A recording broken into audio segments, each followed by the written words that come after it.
Hi and welcome to the Final Whistle. I'm Deepan Raj. And I'm Raushan. Some good news read Singapore football over the last week, Raushan, where Harry Birtwistle became the first Singaporean-born player to sign professional terms with an English Premier League club. Of course, that being Wolverhampton Wanderers. Certainly very exciting, Deepan, especially being Singapore-born and all that. But I know some people out there will throw in names like Terry Butcher and Neil Callaghan, who were born in Singapore also. But we are specifically talking about top-tier English football, the English Premier League. Yep, and I had some friends who asked me, Harry Birtwistle, wasn't Ben Davies the first to sign professional terms with an English Premier League club? But the difference is three key differences from my mind is that Harry was born in Singapore. I believe Ben was born in Thailand, Phuket. And then for Harry's case, one of his parents is actually a Singaporean. His mom is a Singaporean, while his dad is British. While Ben's parents are Thai and Brit, I believe. And also, most importantly, I would say, which connects Harry to Singapore is the fact that he has lived here up till he was 13 before he made the move to Britain. Never lived anywhere else. Whereas for Ben, I believe he spent plenty of time in London and Phuket, of course, where his parents were based. So these key differences really make both stories very different, I would say. Of course, but enough about the brickbats who want to downplay the significance of this whole thing. So let's get on with the man himself. Harry, a real pleasure to have you with us. Firstly, congratulations on securing the deal with Wolves. How are you feeling? Thank you very much. Yeah, feeling really good, really blessed. I've worked so hard to be here, and it's finally happened. I'm very happy, but it's only the beginning, so a lot more to look forward to. You say it's only the beginning, but I want to go back to the actual beginning. Which part of Singapore did you grow up in, and was your family a sporting one? I feel like my family's always been involved with sport. On the weekends we'd always, if we weren't playing sports, playing football, be watching football on TV.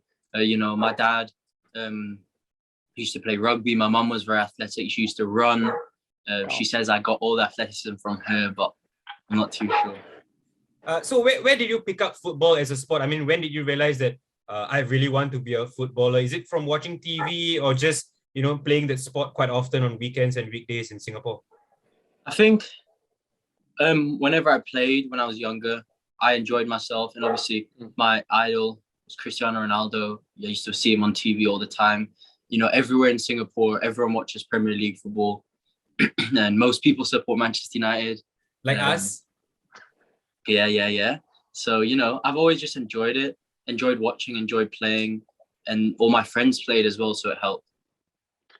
When we talk about football in general, I think a lot of people forget the foundations of youth football. And I hear that someone who was quite key to your upbringing as a footballer was current Tampines Rovers head coach Gavin Lee. I think you spent some time being coached by him when you were at JSSL Academy in Singapore. How important was he to your development, Harry?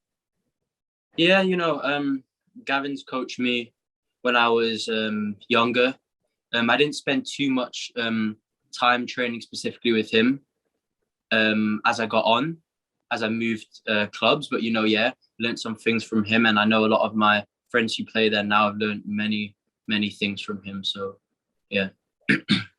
Harry, you're 17 going 18 at the start of December, right? So I just want to know, if you track back, at which point in your life did you play football? All of us do, but when did the switch to I'm going to want to become a professional footballer hit you? I think when I was 11, I saw, what I needed to do to get where I am now. And that was the point where I really decided, I'm going to do it. Because before that, I knew what I needed to do, but I wasn't sure if I could, if I would. There's not a lot of people who move halfway across the world without their family when they're 13, and with no promises as well. You know what I mean? It's a huge risk, a huge gamble in your life. I gave it all my friends, my family, my country, everything. So, yeah.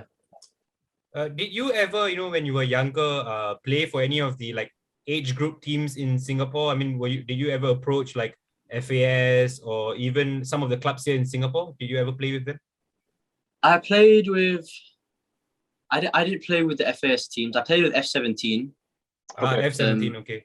I played F17 for a short while. You know, I just moved around some of the other clubs like JSSL, ISA, but I didn't really get involved because I wasn't at local school, so it wasn't really with the FAS. And Harry, you talk about going to the UK without anything concrete, anything like that. But how did then this opportunity to get involved with Wolves show up? Yeah, you know, Wolves came and held some camps in Singapore. They came over to Singapore and, you know, really showed us what they do and how they do it, and, you know, really inspired me. So I said to myself, you know, I'm gonna try go for it. I'm gonna move to England, board here, move here, and hopefully I can get an opportunity with Wolves. And it happened. So it's quite fun, quite incredible that you have Wolves coming here to have camps.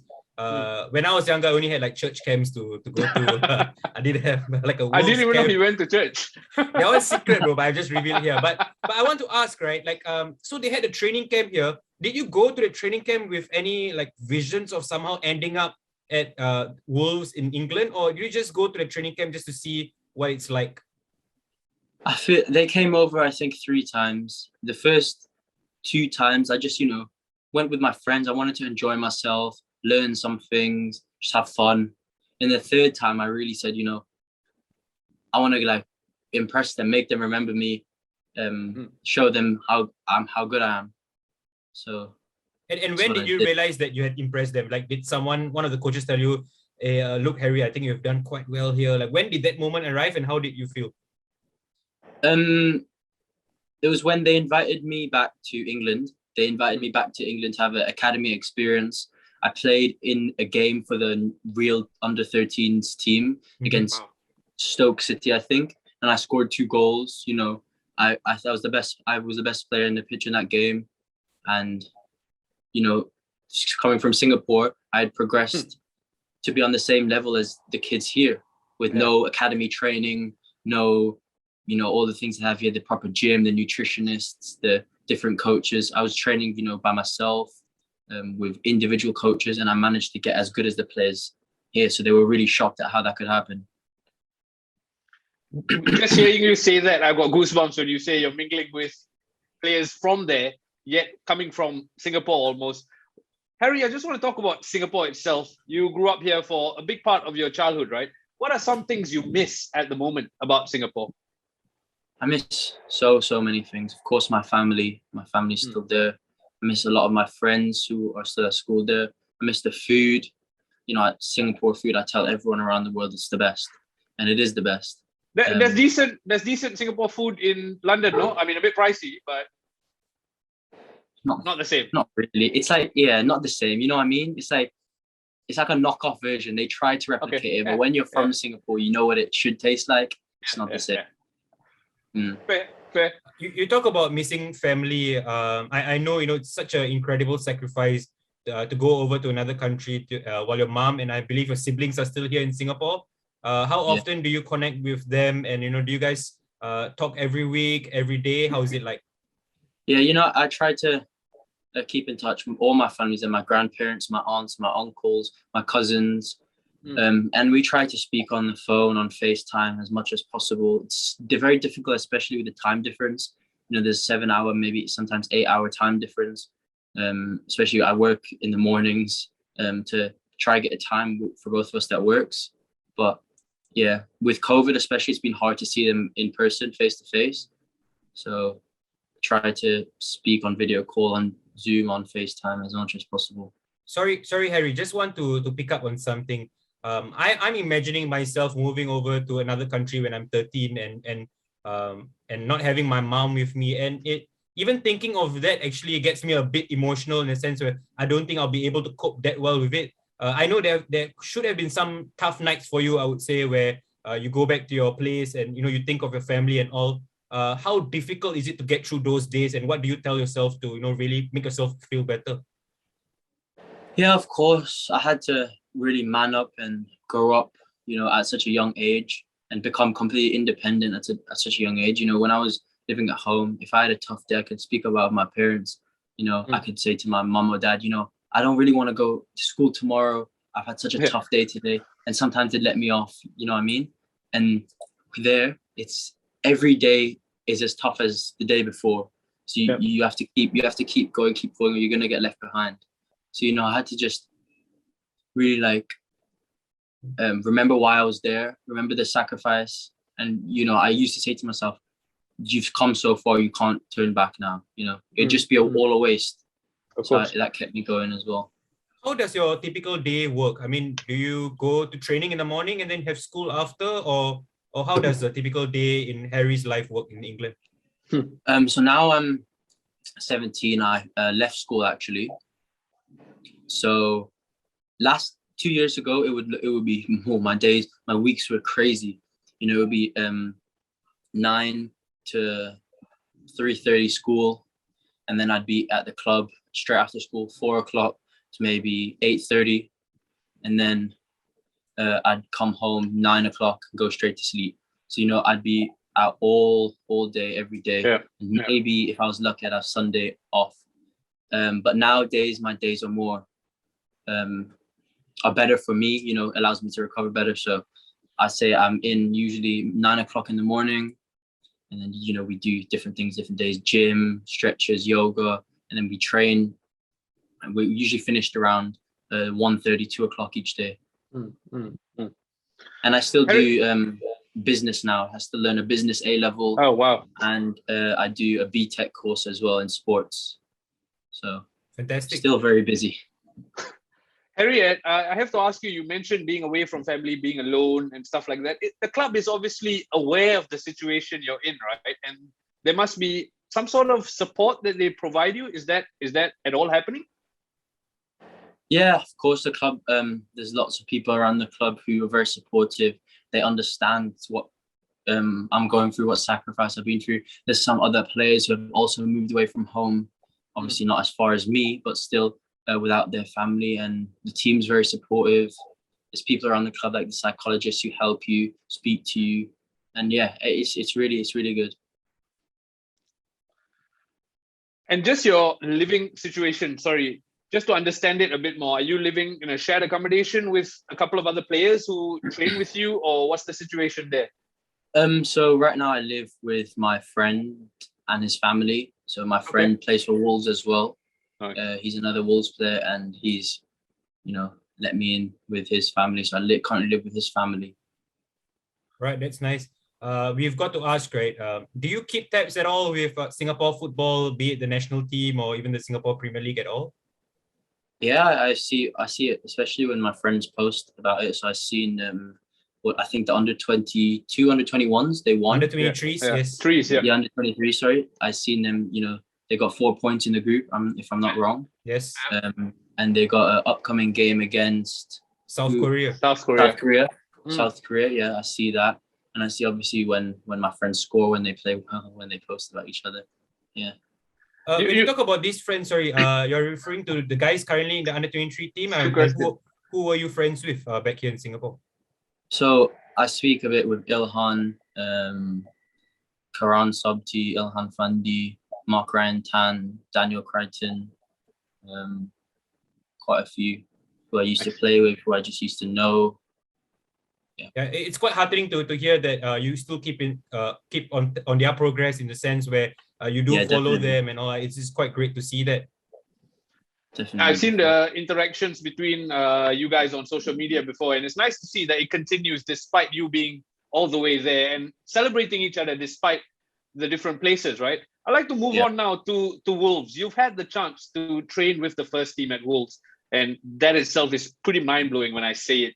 So we have to ask you a little about the team. What is Adama Traore like during training? And honestly, how long does this guy spend in the gym? So the guy is huge. Like, I don't think you understand. You see him on TV, but in person, he's huge. Like, he's like a bodybuilder. Like, there's no other footballers like with his body. He's literally a proper bodybuilder. He could qualify for bodybuilding competitions. And So sorry, Unreal. I've seen something about him oiling his arms before a game. Is that true? Can you clear this up for us? No, yeah, he does do it in games. He doesn't do it in training, and it's just Okay. because obviously people pull on his arms in games, and he had problems, I think, with his shoulder. I'm not too sure. So Okay. yeah, Okay. Yeah. But this Yeah. opportunity to train with Wolves, when were you told that, look, Harry, you're going to be training with the first team for a bit? And did you feel like that was the most surreal moment since you've got there? yeah, it's just like a day-to-day thing. You never know who you're going to be training with tomorrow. So I could be told 5 minutes before the training session, Harry with the first team today, or the groups with the first team today. It's really just based on what the first team manager wants and needs on the specific days. So yeah, and obviously it was a great moment for me training with the players who I see on TV and who I've looked up to before. So yeah. Who were some of the players that really impressed you in a personal sense, where you trained with the first team and they were quite guiding towards you? I mean, one name that stands out for me would be Connor Cody. I mean, what's your relationship like with the club captain? Yeah, I haven't spent too much time with Connor Cody, but obviously he's a great leader in the group. He speaks for the group. He puts himself first. He puts the group first. So yeah, he's a good leader. Good example for the rest of the group and for the younger players especially. What about other players? I mean, who has impressed you in a personal sense? Is in footballing wise? Footballing wise, or even advice that you've heard from them, or guidance? I think Rayan Aitnouri, the left back. Yeah. He's so good with his feet, so technically good, dribbling. Obviously Adama, crazy strong, fast. It's really hard to tackle him. Who else? I'm trying to think. Moutinho, of course. Like, he knows where you are all the time and how he cuts off the passes. It's so difficult to play against him because it's not like he tackles you, but he reads where you're going to pass and intercepts all of your passes. So I'd say those three. What about Nelson Semedo? I mean, you guys play in the same position, right? What is one aspect of his game that you would like to have? His experience. He's played with Messi, played with Ronaldo, he's played in the Champions League, he's played in all sorts of tournaments. So yeah, experience, I'd say.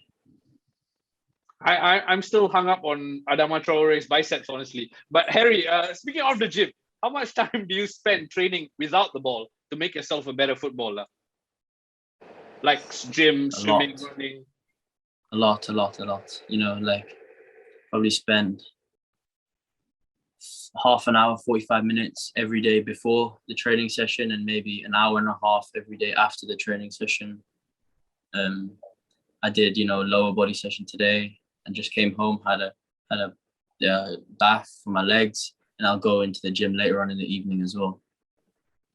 So fantastic. A lot of off the pitch work. I think that's the part plenty don't realize almost. They think, he's good at football, he made it as a footballer. But what you just talked me through, gym sessions in the morning, making time for us in between, and then going off to the gym again, it's only going to ramp up from here. But that's what you sign up for, right? When you want to be a Premier League footballer. You got to dedicate your whole life to it. So I'd say today I spent 45 minutes in the gym before, and then we trained for an hour and a half, and then I spent an hour with just one other player doing some more 1v1 work, crosses, and then I went into the gym, hour and a half in the gym, ate, quick shower on here, and then in the gym later. So you really have to dedicate all your time to working and also recovering.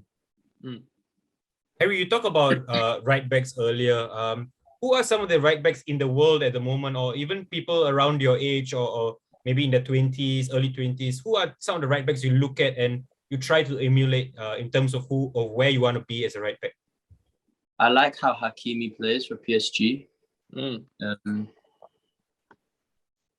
Say that's it really. What Hakimi, about, I think a lot of people here in Singapore like to talk about Trent.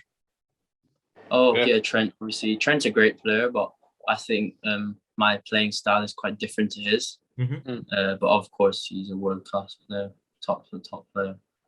All right. Harry, I've got to ask you this, right? Because in the last few days here in Singapore, news has broke about the citizenship stuff in terms of the Singapore citizenship.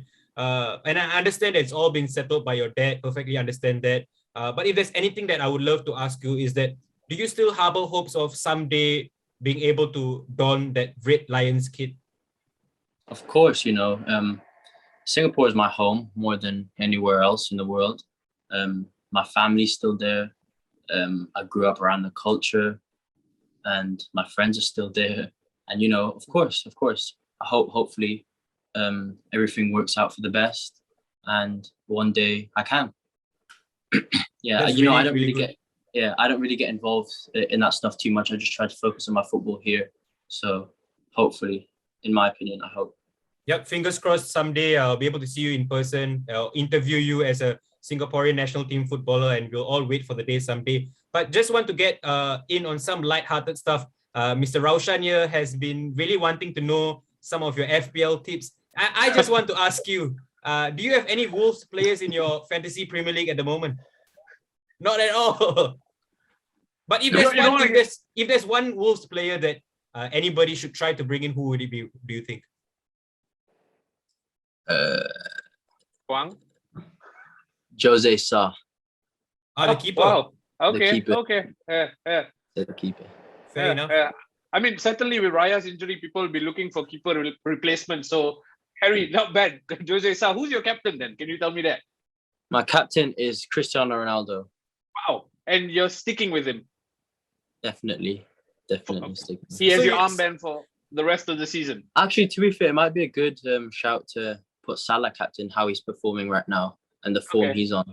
That might be a good decision.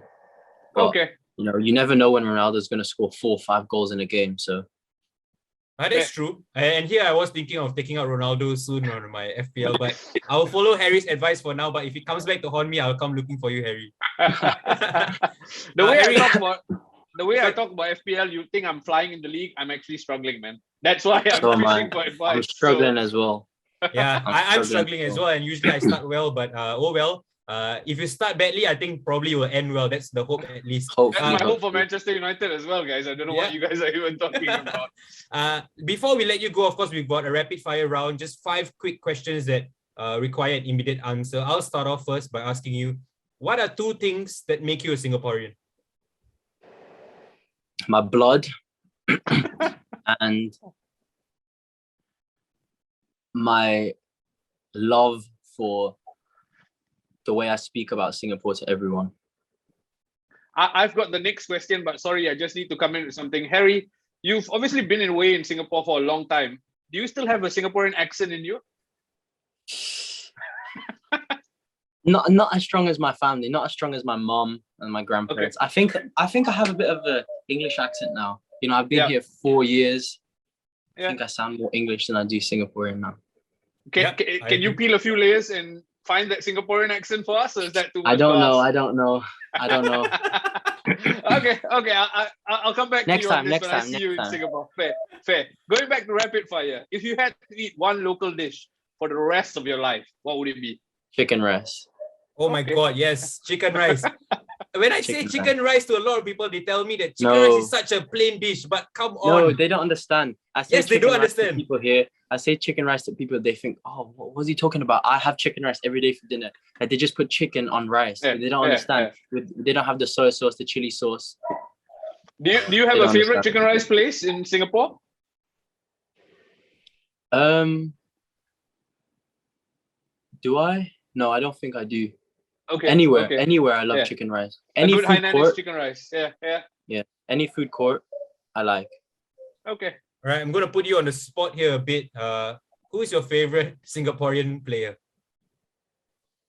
Wow. My favorite Singaporean player is my friend, Ilhan Fandi. Wow. I knew he was going to go for his friend, and I was proven right. But I just want to ask about that. What is the potential for Ilhan Fandi, do you think? How top level can he go? Yeah, he's a good player. He's grown a lot physically. His brothers are very physically big, so I think he's just getting into his size. He's a great player. I haven't seen him play too much recently. I think he's been injured. Yeah, so hopefully he gets back to full fitness soon. Harry, next question. I think I vaguely know your answer, but anyway, favorite international player?